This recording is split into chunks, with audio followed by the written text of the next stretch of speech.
On March 7, 2025, San Antonio police officer Zack McFaten handcuffed the wrong man outside a Wells Fargo bank. Minutes later, another man, Carlos Pettis, was detained for more than 4 hours. What really happened that day, and did police ever have enough evidence? Let's break down the courtroom testimony. Only things I requested was a detective to handle the case, and then once I was directed to do so, a CSI tech to take custody of the evidence. Like they would take custody of a firearm case or anything like that. They're going to photograph it, take custody of it. Those are the best of my memory. Those are the only two things I remember asking for. So he came and took fingerprints of the check.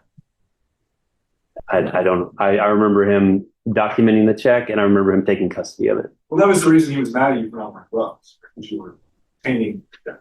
Right. Yeah. So you guys can get a person out there to do fingerprint analysis, but you can't get a person out there to look at the terms you sign.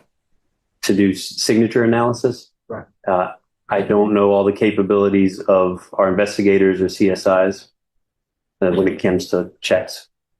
Officer, at one point over the course of the 4 hours, you told a fellow officer that you thought maybe this would be an at-large case.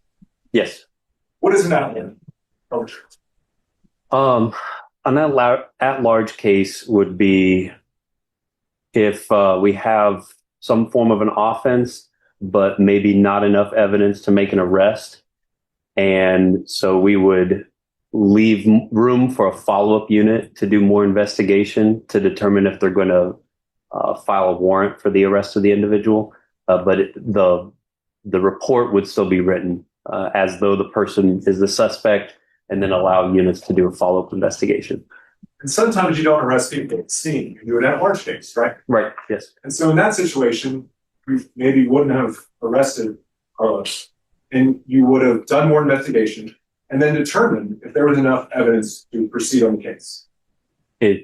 You're asking in the case of an at-large? Right. If you would have went that route instead. If we didn't have, let's say, one of the pieces I had on that day, then I would have been very happy to release him and just file it at large and let investigators follow up with the case. So I've asked you about several things that you didn't have.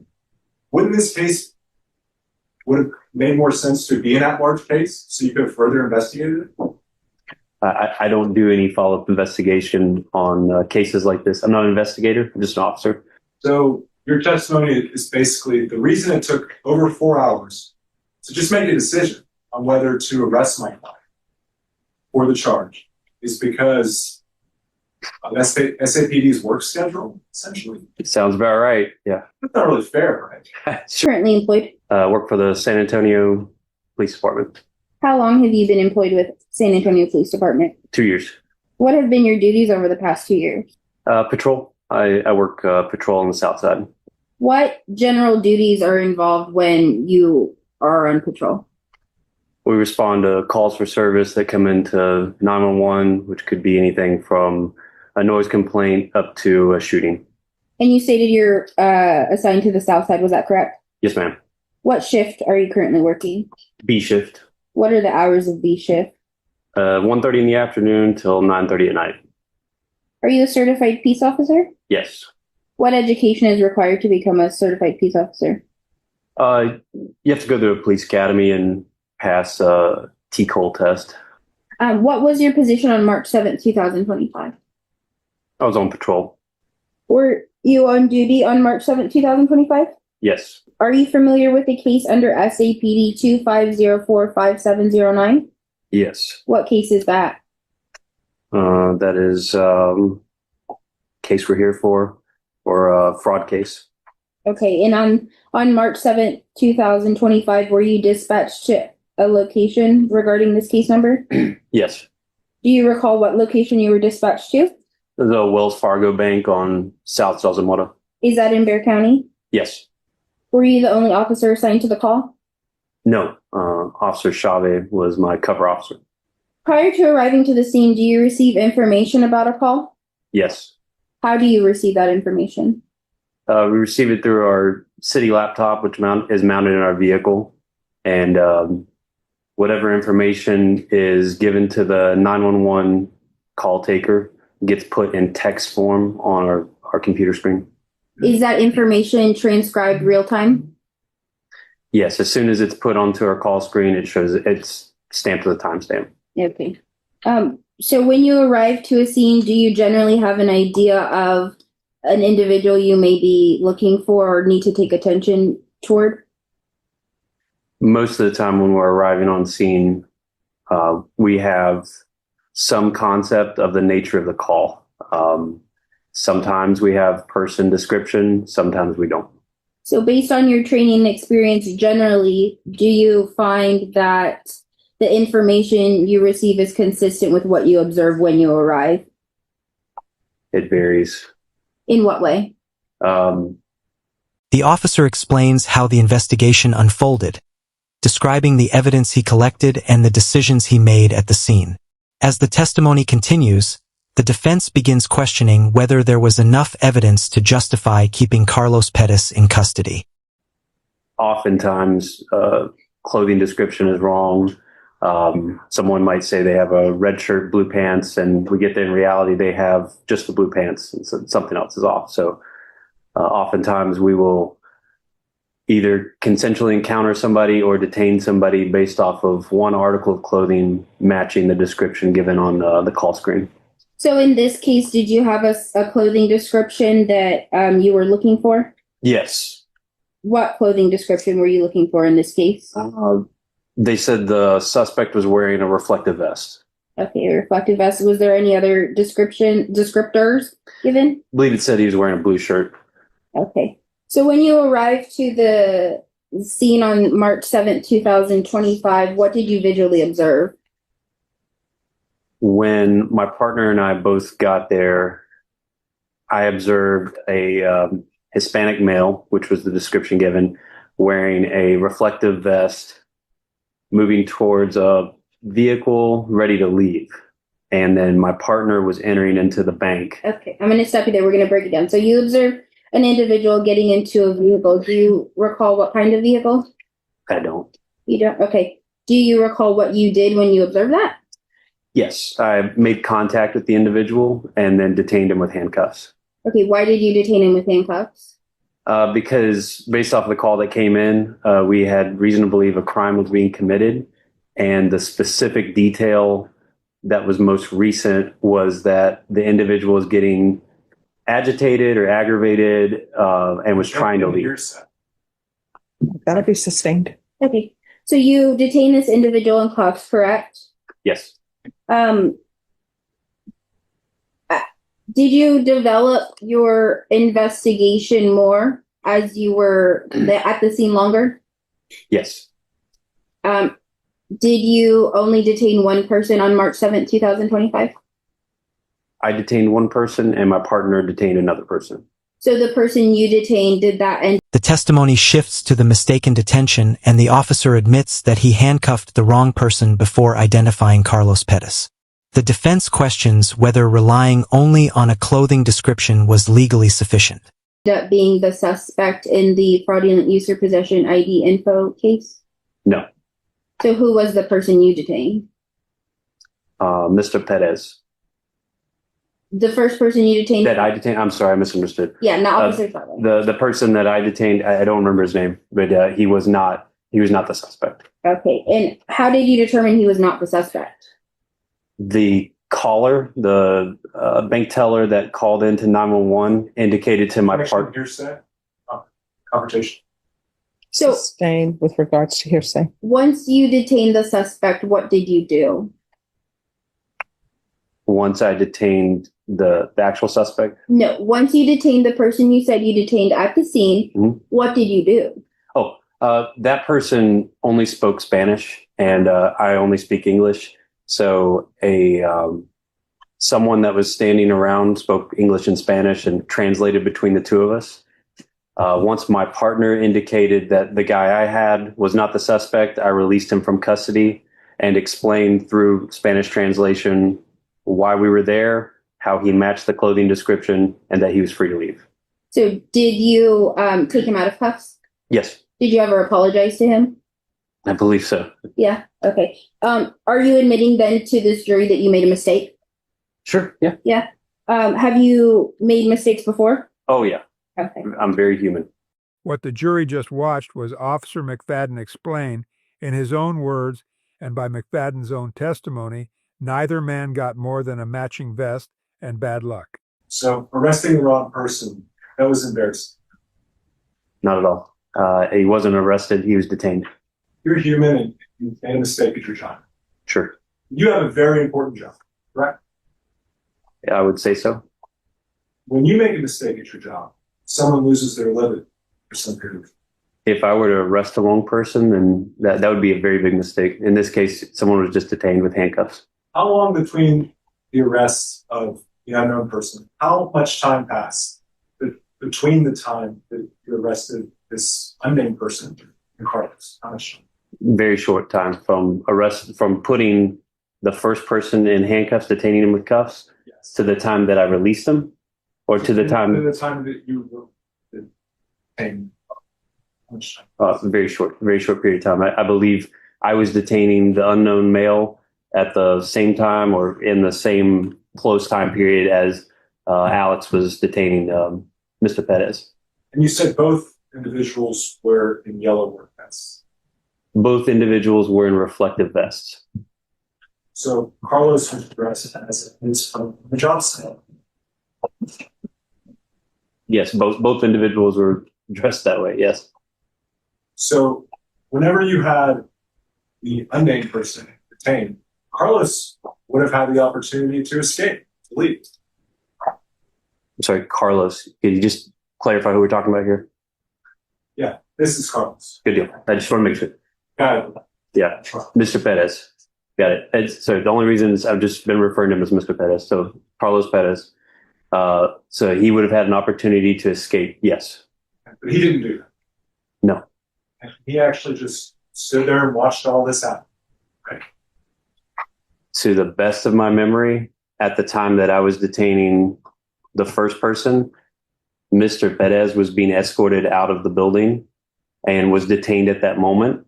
Even though handcuffs weren't placed on him yet, he was detained at the moment that he was interacting with police. When you initially approached Carlos, you approached him pretty aggressively, right? I don't know that I was aggressive. I approached Mr. Pettis in the way that I approach a lot of people. At that point, I'm just investigating a possible crime. Investigating a possible crime. Yes, sir. The first thing you did when you made contact with him was put him in the handcuffs, correct? Yes. Yeah. The first thing that we did was place him in handcuffs. Yes. So you didn't ask him one thing about the event or any fact. I don't recall if I asked him anything before placing him in handcuffs. No. And the same. Thank you if you didn't. No, not at all. No. Most of the time we put handcuffs on prior to having conversation with possible criminals. But you didn't really have any information that he did anything wrong with that.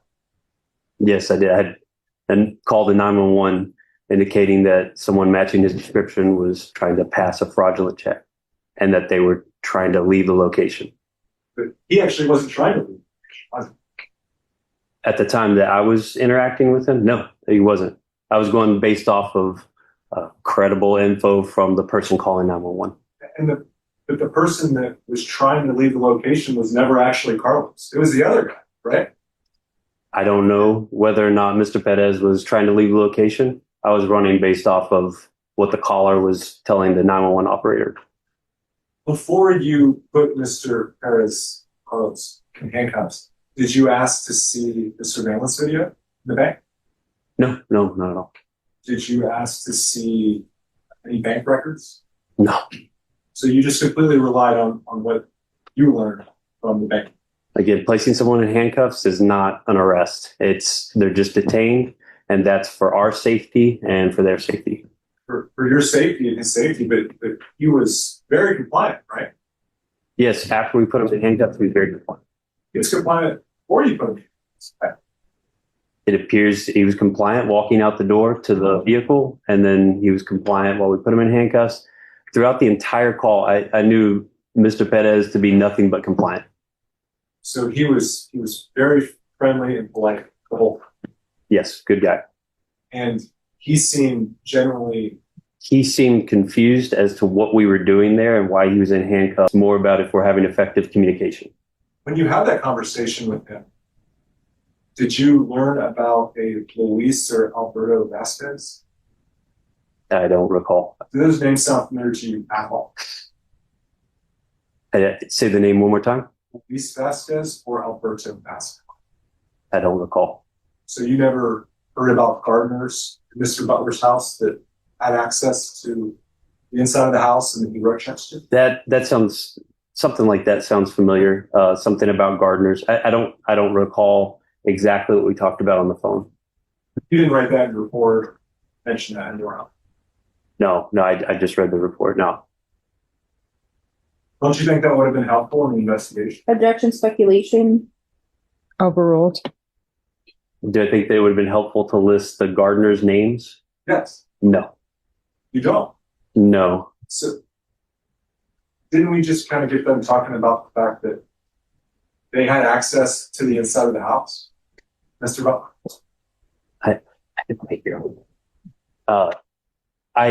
Like I said, I don't recall the conversation I had with Mr. Butler. You mentioned something about gardeners that does ring a bell. Other than that, I don't know whether or not gardeners had access to the inside of the house. I'm just running off memory here. So I don't remember. Who else had access to the inside of the house? So Don't you know personal knowledge? Well, that's Overruled. to the Butler home. yes. Who else had access? To my knowledge, and this is just me speculating here, I would say Sustained. Just speculation, If you don't know, just say no. I don't know. All right, time out. Sorry. Could I have parties approach? All right, you may proceed. You don't know who had access to Clinton Butler's house on or around March of 2021. I don't know. You didn't ask him who had access to his house. I don't know whether I asked him or not. You weren't interested in trying to find anybody else that may have been responsible for this check. I had quite a bit of interest in finding out who would be responsible for writing these checks. But you didn't ask. I don't remember everything I asked Mr. Butler on the phone. But in that very short conversation, you did learn that he was a former district attorney. Yes, yeah. That's what she said. Fantastic. I don't remember. Patricia Butler is also. Right. Yes, sir. You didn't talk to her. No. Do you know if Clinton or Patricia, who wrote more checks on the account? I don't recall. Or I know there was something mentioned on who wrote checks. Sorry, who wrote checks. I don't remember which way it went. He said something about one of us writes more checks. Cross-examination focuses on what investigators failed to do, including checking surveillance footage, reviewing bank records, and following other leads. The defense argues that the investigation never established probable cause. And the other, I don't remember who. Would it surprise you that Patricia writes like way more checks than he does? I don't know the Butlers at all. You know, in light of that, wouldn't it have been useful to talk to her? It could have. Yeah. Over the course of that 4 hours, eventually an officer, I presume he's an officer, from crime scene investigation showed up, Officer Trevino.